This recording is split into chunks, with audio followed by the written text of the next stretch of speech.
And hello, everybody, and welcome to a special episode of the Movie Pit Podcast, or special episode of the Movie Pit Podcast. This is a review for Godzilla vs. Kong. We need Kong. The world needs him to stop what's coming. And this child, she's the only one he'll communicate with. I knew that they had a bond. She had nowhere to go, so I made a promise to protect her. And I think that in some way, Kong did the same. And as you can probably tell, I haven't done one of these in a while.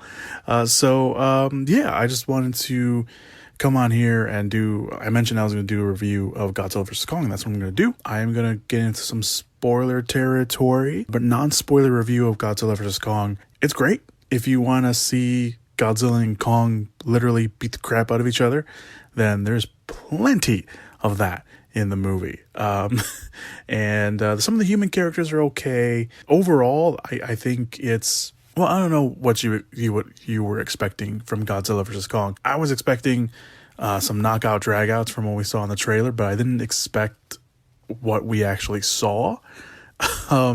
So the fights are actually really, really good, but everything else in between that is a very, very mixed bag for the most part. So that was non-spoiler. Let's get to the more spoiler stuff. I'm going to go with the pros first. Like I mentioned, Godzilla vs. Kong, the actual fights themselves are pretty brutal. They really beat the crap out of each other in this movie. They held nothing back, like literally nothing. Like they were just throwing them around like rag dolls. At one point, Kong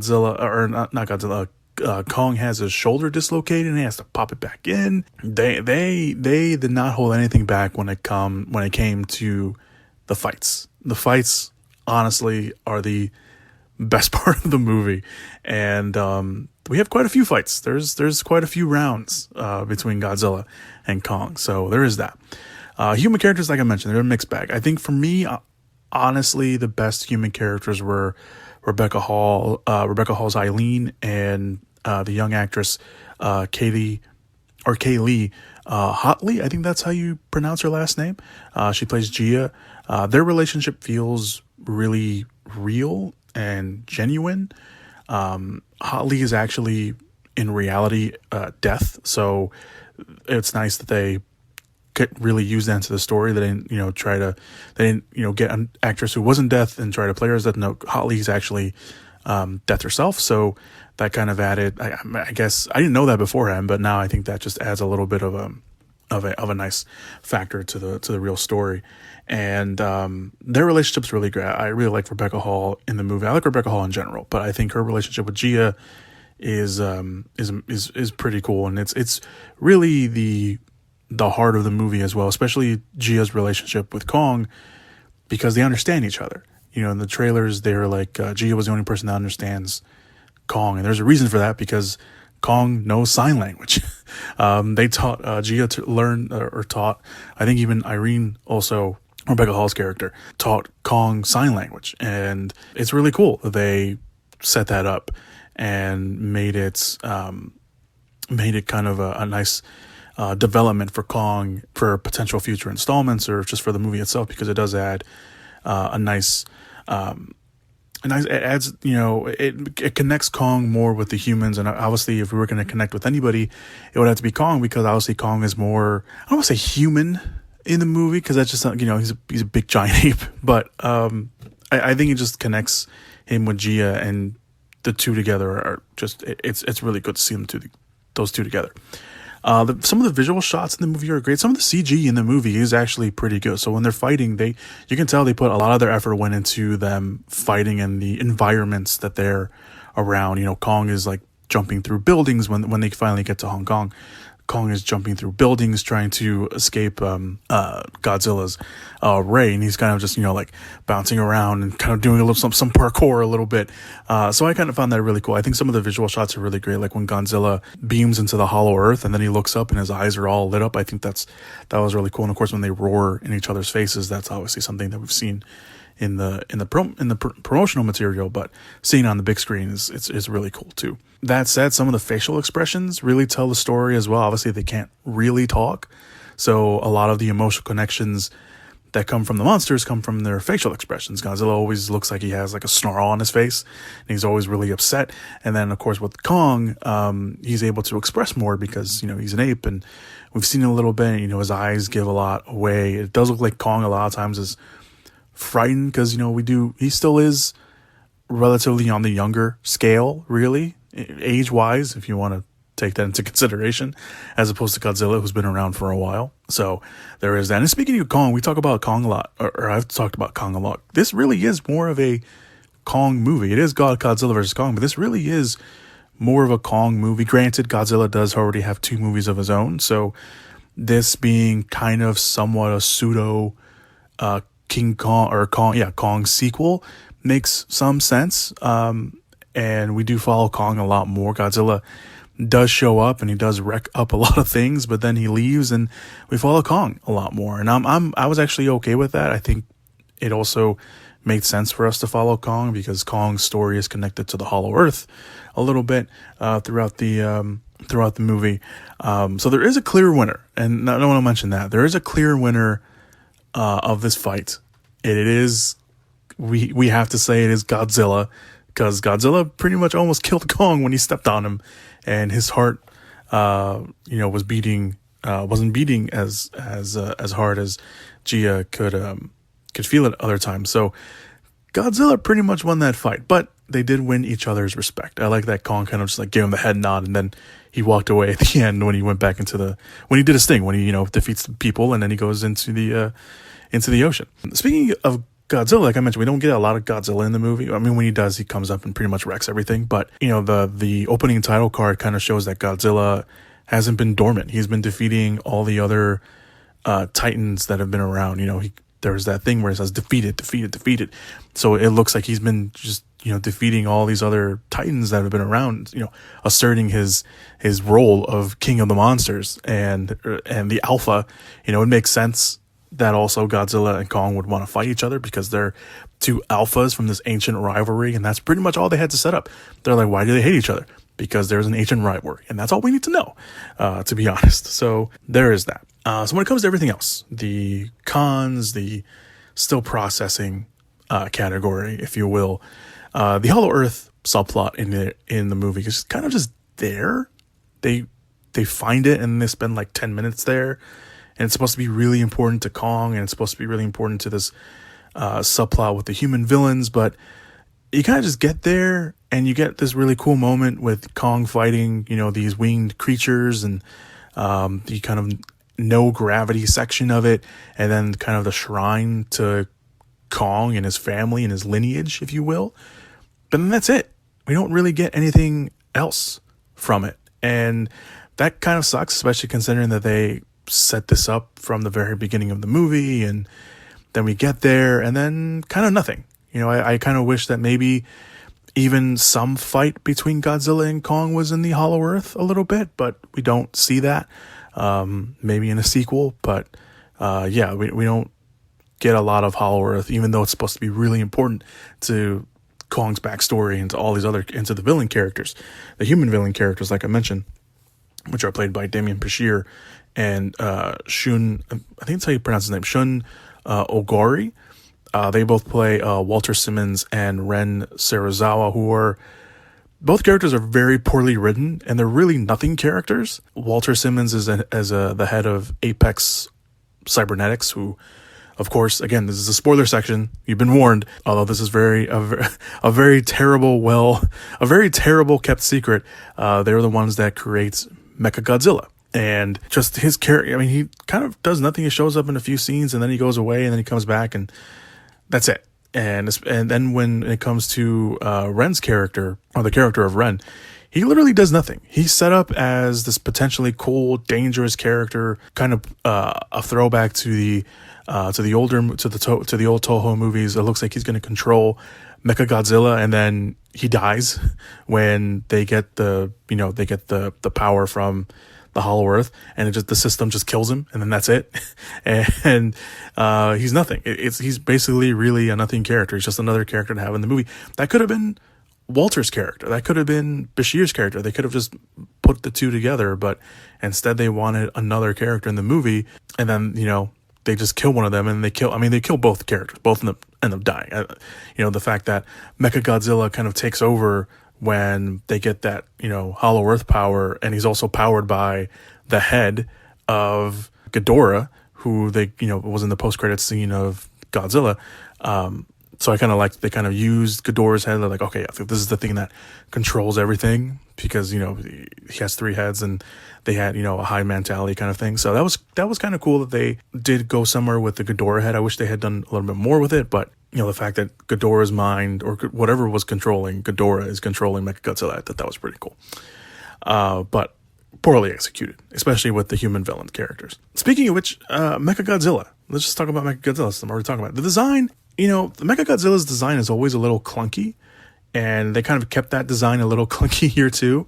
I wasn't expecting it to. I mean, the design wise itself, it looks okay. I'd actually done a pretty good job of not looking up images of Mechagodzilla, like the Funko Pops. I didn't really look it up. So yeah, it was one of the most very bad kept secrets of the movie. But I liked when he showed up. I liked that they went that way. Obviously, they needed something to bring Kong and Godzilla together at the end, because we knew, the promo, one must fall. We knew that none of them were going to die, or neither of them were going to die. But yeah, Mechagodzilla was fine. I thought he was fine. I thought I didn't know what to expect from Mechagodzilla, especially the fact that, there was like, okay, he's going to be the final boss, and there's like 30 minutes left in the movie, and he hasn't, really messed anything up, and then he messes Godzilla up. Although he does do that. He really messes Godzilla up. And if it wasn't for Kong, Godzilla probably would have died. But let's talk about the rest of the human characters that, again, are pretty much wasted. Millie Bobby Brown and Kyle Chandler return as the daughter, father, Russell family, Madison and Mark, with Mark kind of now running Monarch, or he's in charge of Monarch. I think they said it, but they probably said it in passing. I don't remember if he's in charge of it or just working with them. But it really does nothing. He shows up at the beginning of the movie telling his daughter, when Madison goes to him and says, like, something's provoking Kong, we need to figure out what it is, and he's like, I don't want to hear it, and he just sends her away. Godzilla's out there and he's hurting people, and we don't know why.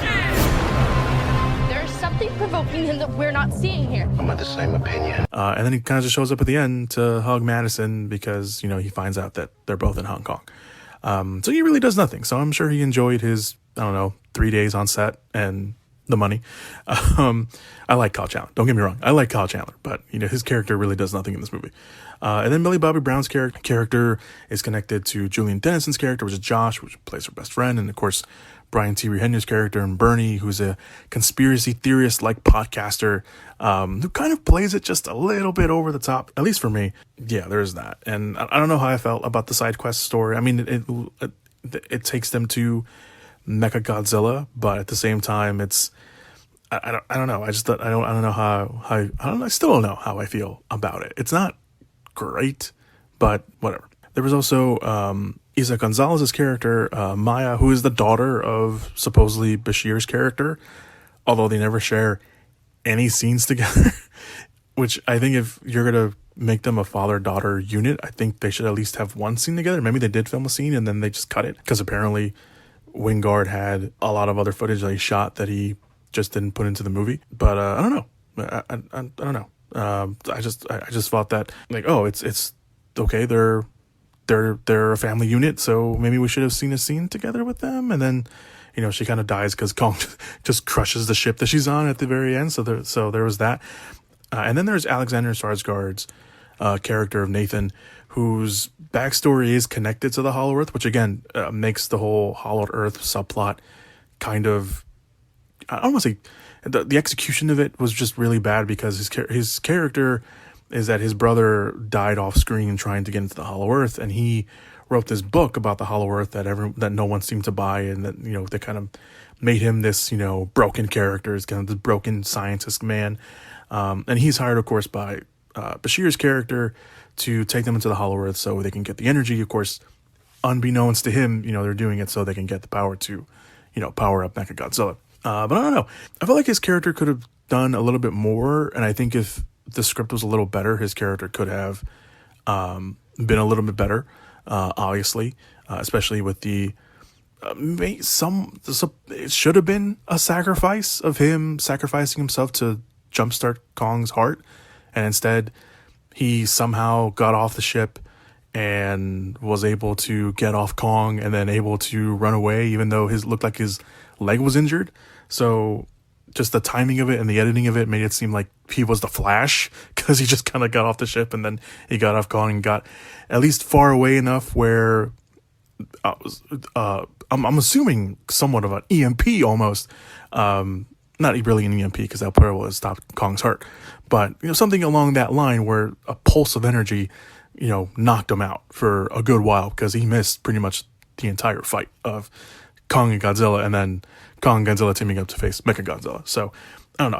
I felt like his character could have lended to be a little bit better if the script was a little better, especially because his character story is connected to the Hollow Earth, and again, the whole Hollow Earth subplot is just kind of underwritten and very underutilized, at least in my opinion. So yeah, and then the whole thing about we have all these different groups, none of them really meet, opposed to like Kong Skull Island, where they were all these characters were separated and they came together again, and then even in Godzilla some of the characters were separated and then came together.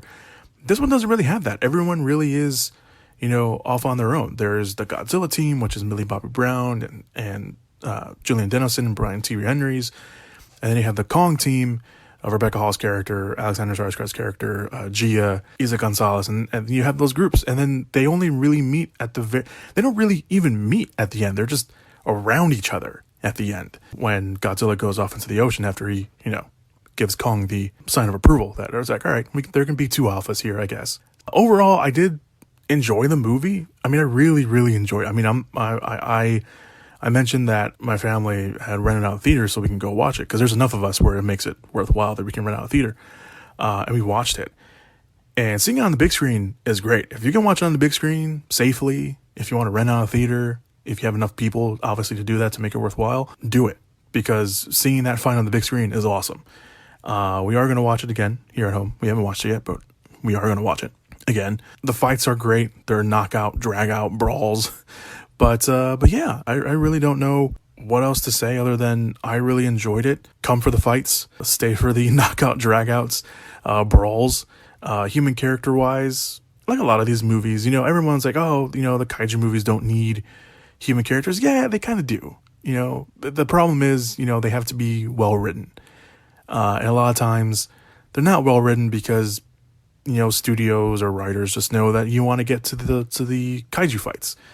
Which is fine. But, I think Godzilla vs. Kong had the right idea with these human characters, at least for some of them, and then just kind of dropped the ball on a lot of them. And unfortunately, that led to a domino effect on all these other characters. So, yeah, I enjoyed it. I hope if you watched it, you enjoyed it as well. And that's it. That's all I got for you. So thank you so much for listening to this special podcast review of Godzilla vs. Kong. I'm going to try to do a little bit more of these. I do have one planned for Mortal Kombat, and that will come out, obviously, when Mortal Kombat comes out. But yeah, if you want to hear more of these somewhat short review podcasts, let me know. I do plan on doing some more of these in the future. I want to do them more for newer movies instead of older movies. I'll probably throw an older movie in there now and then, but for the most part right now, I think they're going to be kind of on the newer movie side. So nice to come back and do some of these again. I've been wanting to do these for a while. So, all right, that's it. Thank you so much for listening to Godzilla vs. Kong. Let me know if you watched it, if you enjoyed it, on my Twitter page or on the Instagram, or if you're listening to this on YouTube in the comment section. Again, you can listen on YouTube, Spotify, Stitcher, and Apple Podcasts. Wherever you're listening to this, thank you. Follow, like, subscribe, review, leave a rating and review. That'd be really appreciated if you can do that on whatever platform you're on. And yeah, so hopefully you can go watch it. It is Godzilla vs. Kong is in theaters. It is also on HBO Max for the next 20 something days, because they have like a 30-day limit on there, so it's been out for a little while, so it's less than 30 days. But yeah, hopefully you guys enjoyed it. Let me know if you watched it, how you felt about it, and that's it. I'm rambling, so bye everybody. Enjoy the rest of your day. The myths are real. Yeah. There was a war.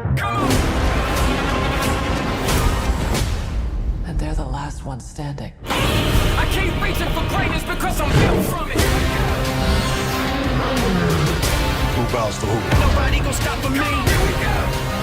bows to no one.